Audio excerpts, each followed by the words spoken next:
Hello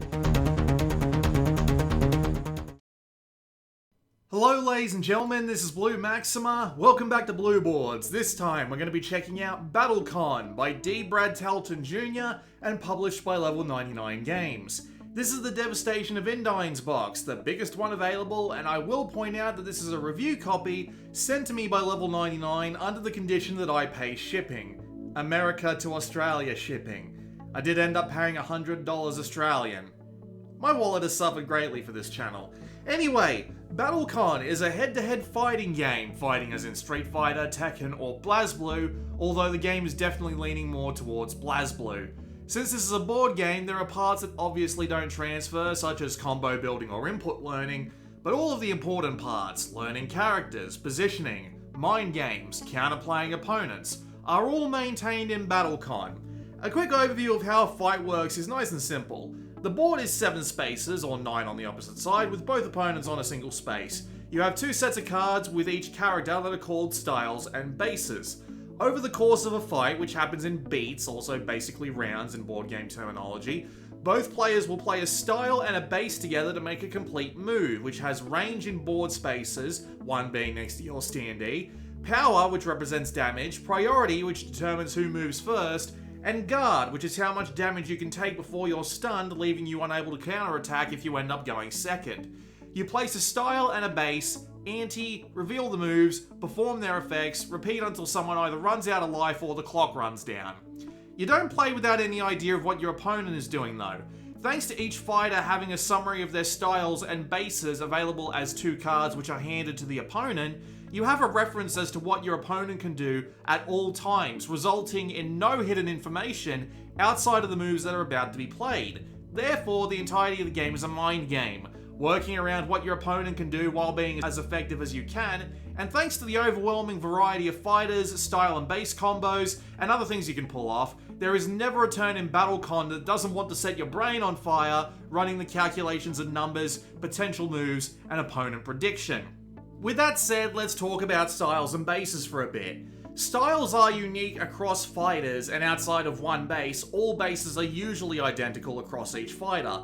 Styles will usually contain the fighter's unique way of play. In the case of Eligor here, his entire strategy is about getting close to the opponent, using his unique ability to build up his guard, take the hit, and then throw it right back with increased strength. But it's all about maintaining that guard. If he takes more damage than his guard, he'll be stunned and won't be able to counterattack. So the character does need to pay attention to both priority, in an attempt to go second, and guard in order to resist the hit. But then he could also choose to go an entirely different way and aim for high priority, throwing off the opponent's expectations and potentially letting him get the stun, or he could try and evade, using one of those movement effects to stay out of the way of the opponent's attack in one beat, and then in the next beat, go second, dodge the attack from long range, then fly in for the kill. These choices are the core of what makes BattleCon engaging every single fight.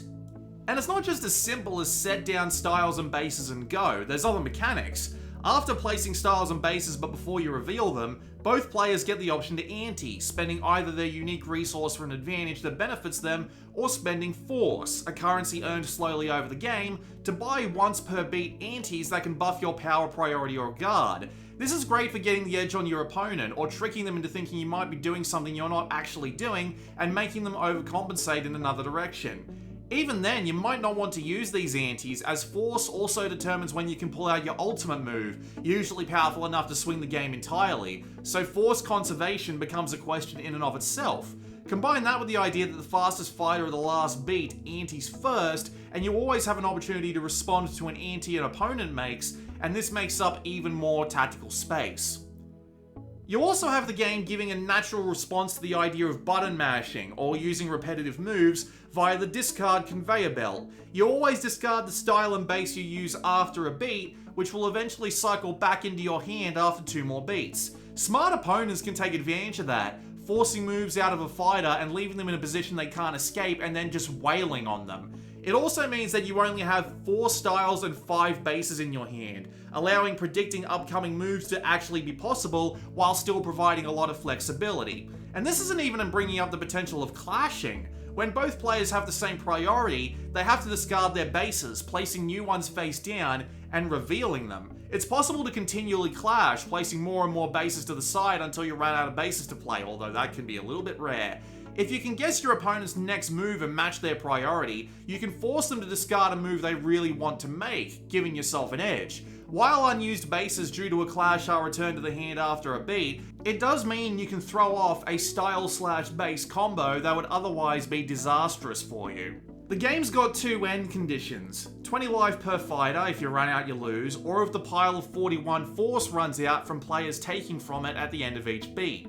Players also draw 2 force instead of 1 if their life is sufficiently low, meaning the timer pulls a nice little triple duty there, in tracking time, handing out resources, and speeding up the end of the game if the players are getting a bit too wounded. The time limit is more than long enough though to keep matches interesting while not ending them before anything fun happens, and with each beat being as thought-packed as it is, picking your move, antis, resolving effects, and then going again, you might find yourself mentally exhausted at the end of a fight, but it's absolutely the good kind of exhaustion, and you'll be raring to go again as soon as you're done recovering.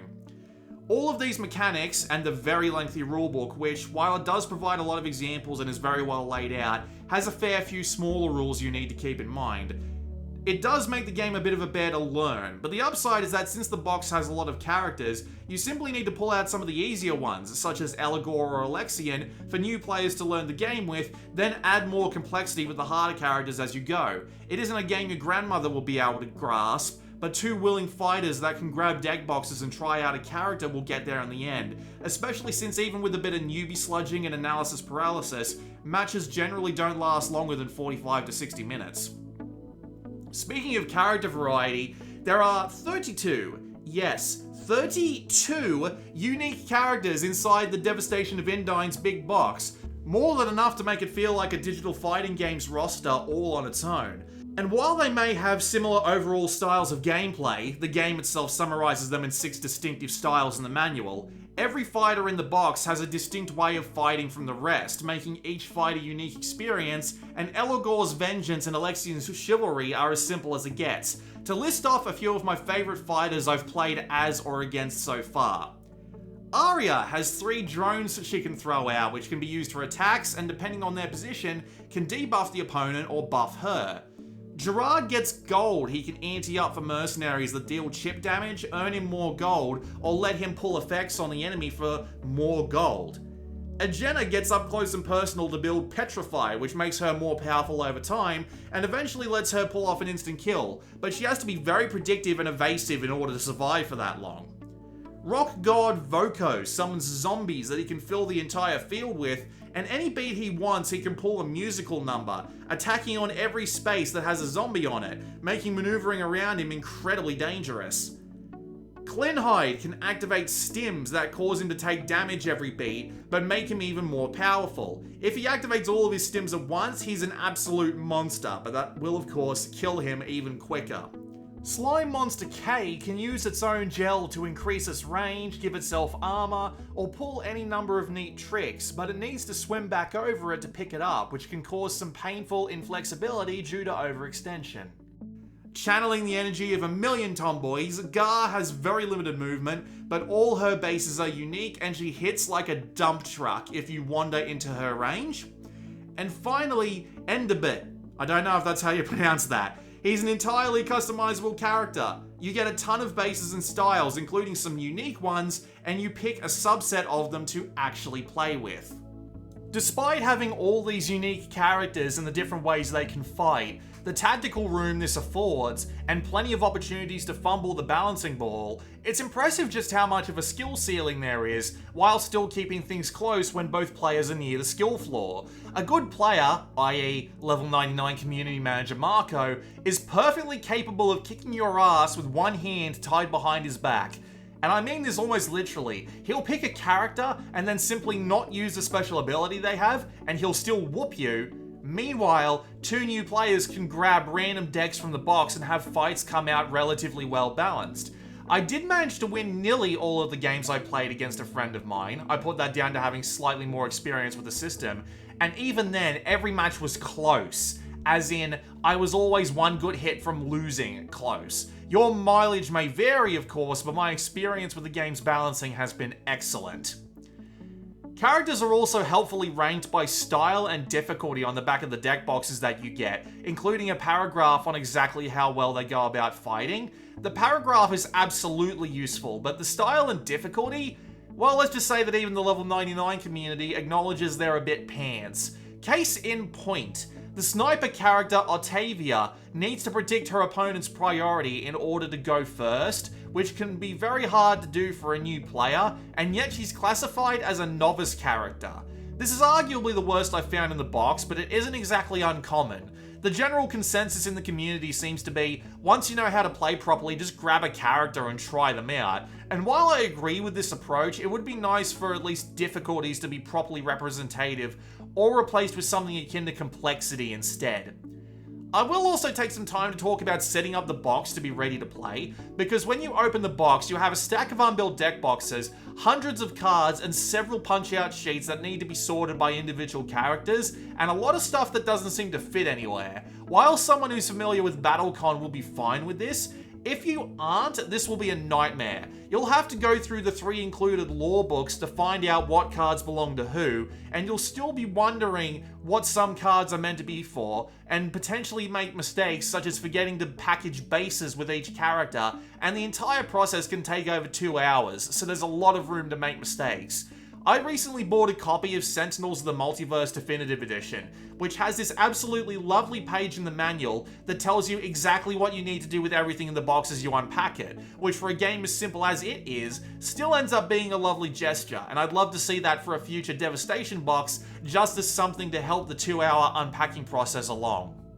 With that said, let's talk about those books and the rest of the extra content in this box. You get 3 lore books that talk about the history of the Devastation period of the Indines universe, but they end up being quite light on this content, with only a few pages of text with lots of art around them, and the majority of pages being character backstories and what needs to be included in their tuck boxes. It's almost disappointing that they didn't use the lore books to include story-relevant fights to play out in the game as a suggestion for games, as a bunch of scenario fights with the also included arena cards that vary up the battlefield could be snuck in there for a reason or two to pull them out and add a little bit more depth to the world, but whatever. They also include blank cards and counters in order for you to make a custom fighter, although good luck having that fighter be well balanced with the rest of the box on your first try, eh? They also include plenty of multiplayer options, cards that balance out 1 versus 2 and 1 versus 3 fights, alternate bases to change things up, and even big bad bosses that work off their own unique mechanics. They also include a dungeon crawling mode that integrates variable paths, a lot of monsters, consumables, tag team fights, and boss rushes. However, there's only 6 of them, 3 of which are for a solo player. By the way, this is the only solo content in the game, and it's absolutely not worth buying this big box for. And 3 of which are considered cooperative multiplayer. They end up being a little painful to manage though, thanks to generic standees and having a lot of different monster types that need to be representing them, at least in the solo dungeons. And you use numbered counters to determine monster attacks randomly, instead of anything approaching how the multiplayer works, meaning fights never feel as deliberate as the multiplayer proper. It's not bad for testing characters you haven't given a shot yet, but it's not something that I feel the need to play again after having played it once.